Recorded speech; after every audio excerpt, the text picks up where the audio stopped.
Nous allons parler de chiffres. Les chiffres, alors ça fait maintenant un petit moment que je vois passer que nous avons un programme pharaonique. Le programme pharaonique, vous pourrez l'apprécier tout autour de la salle. Nous avons mis tout ce qui était marquant, tout ce que nous trouvions marquant.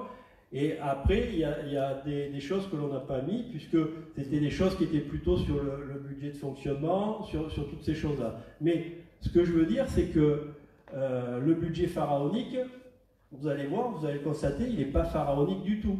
Aujourd'hui, le maire sortant, quand il fait un budget, il vous fait un budget à 9 millions d'euros d'investissement, et puis il vous promet un projet, je vais vous dire, je ne sais pas, à 150 000 euros, comme le déplacement d'un kiosque, le déplacement d'un monument aux morts ou l'installation d'un kiosque, et puis de conseils municipaux en conseils municipaux, on a droit à des avenants. 10 000 euros par-ci, 10 000 euros par-là. Est-ce que vous croyez que c'est un budget, ça?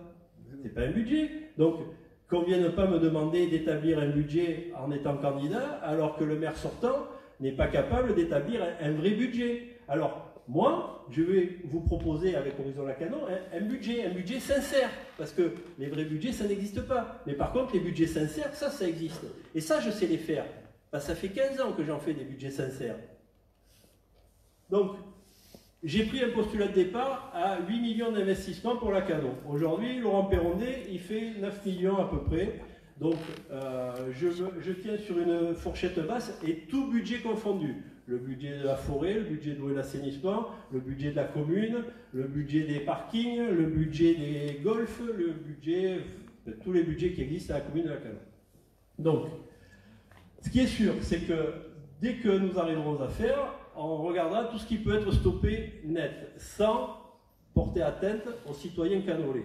Ça, c'est sûr aussi. On fera attention à tout ça. Ce ne sera pas une vue de l'esprit parce que j'ai envie d'embêter le maire sortant. Non, moi je suis pour la continuité. On est dans une continuité. Il y a eu des maires qui ont été élus pendant 2 mandats qui ont fait des choses. Il y en a un autre qui est élu pendant un mandat qui fait des choses. Nous, on arrive, on continue de faire des choses, on est dans une continuité. Voilà. Ça, c'est important aussi à signaler. C'est que pendant 6 ans, on ne va pas dire c'est sa faute si on en est là. Nous, on vous explique ce qu'on va faire pendant 6 ans. On ne vous explique pas comment on va critiquer ce qu'il a fait pendant 6 ans. Alors, comme je vous disais, étant un technicien et habitué des budgets, j'ai repris les budgets classiques. Donc vous allez avoir arrivé des budgets voirie, des budgets bâtiments, des budgets matériels, des budgets d'achat de terrain, on y reviendra, enfin, tout un tas de lignes budgétaires. Pour un montant, pour l'année 2020, de 6 110 000 euros. Alors, je fais un petit point d'arrêt. Sachez qu'aujourd'hui, alors que pendant 4 ans, il a voté les budgets en avril, et bien cette année, il a voté le budget en décembre. Comme ça, on est sûr d'être ennuyé. Mais bon, c'est pas grave, c'est de bonne guerre, tout le monde le fait. On le fera, on le prendra en cours, et c'est pour ça que sur le budget 2020, j'ai voulu être plutôt en dessous pour voir ce qui allait se passer, ce qui avait été engagé, pour ne pas faire de bêtises. Donc, au niveau de la voirie, on est sur un budget d'1 500 000 avec 10 km de voirie en prévision. Ce qu'il faut compter, c'est à peu près 150 € le mètre carré. Donc, ça vous donne à peu près une idée de ce que nous ferons. Les réseaux humides, 1 million. Pourquoi 1 million? Tout simplement. Le maire sortant a pris 900 000 € du budget au assainissement. Il les a pris, 900 000 €, il les a envoyés sur le budget de la commune pour équilibrer le budget de la commune. Ce qui fait que ces 900 000 € n'ont pas servi à faire des travaux. Donc déjà, on part avec 900 000 € de travaux qui n'ont pas été faits. Quand on connaît les petits problèmes qu'il y a à droite à gauche, même les gros problèmes qu'il y a quasiment sur Lacanau-Ville et des secteurs du lac, on a décidé de mettre un budget de 1 million. Mais ce budget de 1 million, il est pour quoi? Il est pour l'eau potable, l'assainissement et les fossés aussi. C'est-à-dire qu'on va mettre un gros effort sur l'entretien du réseau pluvial et du réseau des fossés. Et donc, ce budget-là, après on le fera tomber un petit peu, mais ce que je voulais faire, c'est que ce soit marquant de suite, parce qu'il y a vraiment de gros problèmes. Donc, ça va compter sur du chemisage de canalisation, d'assainissement. Grosso modo, c'est 350 000 € pour le tronçon qui intéresse. Après, il y a du renforcement de postes de refoulement et de l'entretien divers et variés sur tous les postes. Et après, il y a aussi l'entretien de tout le linéaire de fossé. C'est à peu près 150 km de fossé à entretenir. ou à reprendre, ou à restaurer. Alors, je ne dis pas que rien n'a été fait, puisqu'on a dit qu'on ne partait pas sur cette discussion, mais on va le faire vraiment, on va mettre un coup sur l'année 2020 pour après ne faire que de l'entretien pendant 6 ans et diminuer ces budgets-là pour pouvoir les affecter à nos projets, à nos vrais projets d'Horizon Lacan. Donc, au niveau des bâtiments, 1 million aussi. Alors, les réseaux secs, en fonction de ce qui a déjà été engagé, toujours pareil, vous voyez, sur 2020, c'est en fonction de ce qui a déjà été engagé. C'est très compliqué de savoir ce qui a déjà été engagé. On a pu le voir pour la vente du CMS, des terrains du CMS.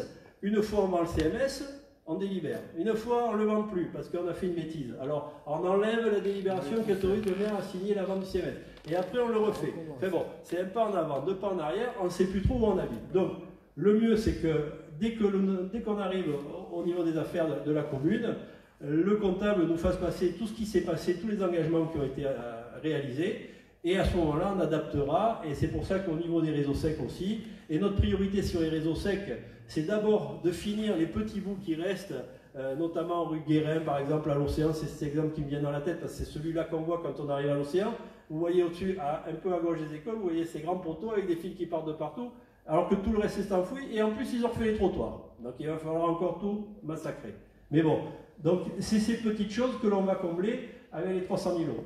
Le budget bâtiment, 1 million d'euros, avec la finalisation de la maison du commandant, 300 000 euros, parce que rappelez-vous, la maison du commandant, c'est la pierre angulaire pour notre projet de la culture, avec des expositions permanentes, des expositions temporaires, donc on se doit de le faire rapidement. Je vous ai mis un petit peu la maîtrise d'œuvre, parce que quand on fait un budget aussi, il y a la maîtrise d'œuvre, c'est à peu près 10-12%. Alors, sur un petit montant comme ça, on sera sur 36 000 euros de maîtrise d'œuvre. Ensuite, 250 000 euros pour la restauration et l'agrandissement de la médiathèque, de la salle des secours. Là aussi, on a compris qu'il y avait un besoin d'agrandissement et de modernisation de cet ensemble. Donc, l'espace étant vaste, on a prévu un budget de 250 000 euros. Le reste de ce montant-là sera prévu pour l'entretien des bâtiments communaux existants. Alors, ça part des bâtiments de la USCLAD, en passant aux écoles, en passant à la salle des secours, à la salle des fêtes. Alors, la salle des secours et les fêtes, la salle des fêtes, le pôle de l'Aiguillonne, maintenant qui commence à prendre de la bouteille, plus toutes les petites maisons, plus les dépôts des services techniques, plus. Donc, ce qui fait ça. Et ce que je tiens à faire aussi, c'est un audit énergétique sur l'ensemble des bâtiments. Aujourd'hui, il y a un audit énergétique sur les bâtiments qui est fait pour 6 ou 7 bâtiments.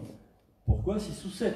Tant qu'à faire, on le fait sur l'ensemble, et après, on tire les priorités qu'il y a à avoir pour isoler un bâtiment, pour changer le système de chauffage, pour avoir peut-être des panneaux photovoltaïques pour produire de l'électricité ou de l'eau chaude. Enfin, quand on le fait sur l'ensemble de nos bâtiments. Surtout quand c'est qu'une étude. Une étude, quand on voit que pour 300 000 euros de travaux, ça nous coûte 36 000 euros, une étude, un audit énergétique, c'est le prix que ça va nous coûter à peu près, entre 25 et 30 000 euros pour l'ensemble des bâtiments. Mais après, cet audit, la conclusion de l'audit dira le bâtiment salle des fêtes, eh bien, vous perdez de la chaleur à tel endroit, tel endroit, tel endroit, il faut faire telle action, telle action, telle action, et ainsi de suite, et ainsi de suite. Ce qui fait que les élus qui auront en charge la commission bâtiment pourront prendre les décisions prioritaires pour pouvoir améliorer toutes ces pertes d'énergie et surtout montrer l'exemple aussi. On est là aussi pour montrer l'exemple auprès des citoyens en disant nous, on vous montre comment on peut faire des économies d'énergie, comment on peut être consommé durable, etc. Le matériel, alors, ça va peut-être en faire bondir beaucoup, mais dans les 500 000 euros de matériel, nous voulons mettre 300 000 euros pour l'achat d'un bateau Focardeur. Voilà. Je pense qu'il y a des gens dans la salle qui savent que c'est mon petit truc depuis le début, que j'ai jamais changé d'avis, que j'ai réussi à convaincre l'équipe. Et donc, ce bateau Focardeur, pourquoi? Aujourd'hui, quand le focardage se réalise, c'est à l'initiative du CIABEG, qui est un autre syndicat, dont la mairie de Lacanau dépend aussi évidemment, et donc qui est régi à Carcan. C'est la petite histoire. Et donc ce bateau Focardeur nous coûte entre 30 000 et 50 000 quand il fait beaucoup d'actions. Donc si on proratise ça sur 6 ans, en 6 ans, notre bateau, il pourrait être amorti. Il pourrait. On a toujours des pannes, on a toujours des budgets de fonctionnement pour l'essence, enfin, le carburant, le pilote. Mais pour compenser tous ces petits à côté, ce que nous pourrons faire, et on l'avait pratiqué avec Jean-Michel David à l'époque, c'est que nous avions profité de la mutualisation d'une intercommunalité dans les Landes qui nous avait loué leur bateau faucardeur et nous avions pu faucarder quand on voulait. Parce que le problème aujourd'hui, c'est que quand on dégaine le bon de commande pour réserver le bateau faucardeur, 9 fois sur 10, les Bretons qui sont envahis de la gare au siphon, ou les Landais qui sont envahis, ou d'autres qui sont envahis de la gare au siphon, ont dégainé les bons de commande avant nous. Parce que nous, on réfléchit trop, savoir, on fait le port, on fait un peu Carrère, on fait un peu Longaris, on fait quoi? Alors on fait toujours le port, c'est pour faire plaisir à Guérit, parce que comme ça, Guérit, il est tranquille.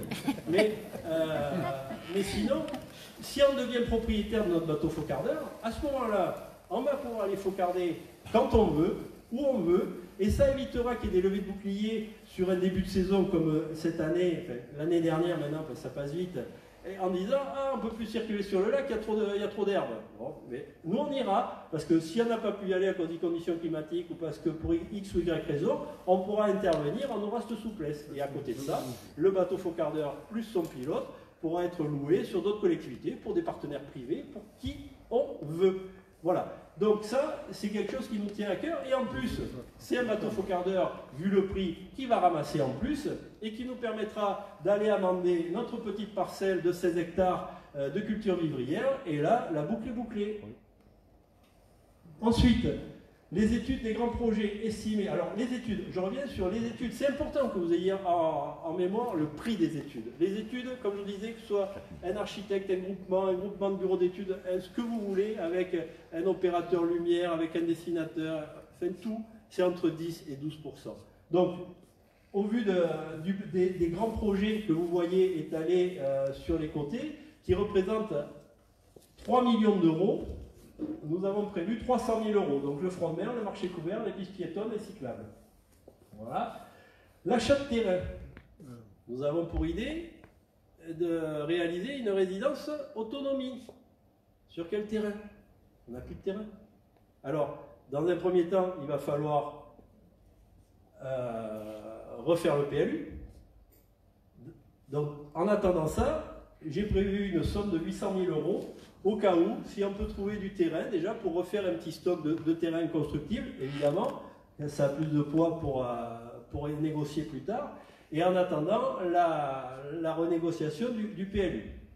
Et ces 800 000 euros sont dédiés vraiment à l'achat de terrain constructible en vue de la résidence autonomie que nous souhaitons mettre en place. Sur le prix de la résidence autonomie, j'y reviendrai après. La restauration d'espaces naturels. Je vous rappelle, notre lac, 2000 hectares, les pistes, les pistes à peu près 150 km. Il y a beaucoup de travail à faire, donc on prévoit un gros budget aussi pour des réouvertures de milieux, pour embaucher peut-être enfin pas embaucher, mais faire travailler peut-être des entreprises de réinsertion, la PADEV ou en Médoc, SOS Emploi Médoc, des gens comme ça, justement pour nous donner un coup de main sur des moments particuliers, pour aller restaurer des milieux, entretenir des milieux, et ce, avant que tous les gens autour du lac ou autour de terrains naturels arrivent et prennent possession des lieux pour les vacances. Ensuite, le curage du chenal du port et l'étude de la création d'un bassin de baignade. Vous avez vu, on a un projet de création d'un bassin de baignade. Donc, pour le faire, il faut réaliser des études. On est en toute transparence, hein. J'aurais pu vous passer, vous dire juste le prix, mais là, vous avez le prix des études. Et on ne vous cache pas que la première année, on va faire des études. Aujourd'hui, Horizon Lacano, on a fait avec nos sachants, nos moyens, mais on n'avait pas les fonds nécessaires pour aller embaucher un bureau d'études pendant un mois, pour lui dire voilà, on veut ça, c'est-à-dire une étude ficelée, en ne sachant pas trop déjà ce que les citoyens canolais voulaient aussi. Nous, on vous fait des propositions, on fait des études en fonction des propositions qu'on fait par rapport à vos rencontres, à nos rencontres, et après on décidera. Donc, une étude à 150 000 euros, et en même temps, qui est important parce que ça a assez duré, le curage du chenal du port. Et donc, le curage, tout ce qui est sable qui aura été curé, on le mettra sur le côté gauche, puisque je vous rappelle, vous l'avez là-bas derrière à droite, vous avez les diapositives que Guérit avait fait sur ce bassin de baignade. Donc, on créera la plage sur le côté gauche, donc on gardera tout ce sable que l'on aura extrait sur la période hivernale.